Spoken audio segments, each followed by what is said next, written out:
నిజంగా కృప పొందిన దానివైతే నీ పరిస్థితి ఎట్టా ఉంటుందో చెప్తాను. నీ భర్త నిన్ను పట్టుకొని అసలు నీ మొహం చూస్తున్న కంపరం పడుతుంది, నాకు అనవసరంగా దొరికావు, శనిదానివి నువ్వు అని అన్నాడు అనుకోండి, కృప పొందితే నువ్వేం చేస్తావో తెలుసా?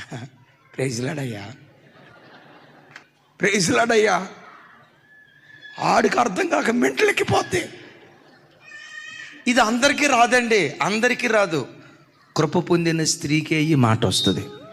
చెల్లె నీ దగ్గరికి వచ్చి, ఏమంటా నేను చేసుకున్నాను నాయి, నా దీపం ఆరిపోయింది అయ్యా, మా పుట్టింట్లో నా బతుకు ఎట్టుండేదో, ఏమంటా నా జీవితానికి దరిద్రానికి నువ్వు తగలడ్డావో, పడక పడక మీ ఇంట్లో పడ్డా, మీ అమ్మ ఒక రాక్షసి, నువ్వు దానికి డబలు, ఇక మీ చెల్లి ఉందే, అక్క ఉందే, అమ్మమ్మమ్మో ఆడపడుసులు ఉండాలి, కానీ ఎట్లాంటి దరిద్రపు ఆడపడుసులు నా శత్రువు కూడా రాకూడదు. అసలు మీది ఇల్లా, ఇల్లు అంటే ఎట్లుంటుందా, అసలు నేను అనవసరంగా ఈ ఇంట్లో పడ్డాను అని భార్య అంటే, నువ్వు కృప పొందిన వాడివైతే భార్య వైపు చూసి ప్రైజ్లాడమ్మా, దేవుడిని దీవించగాక. ఇది అందరికీ రాదు, నవ్వినట్టు అనిపించవచ్చు.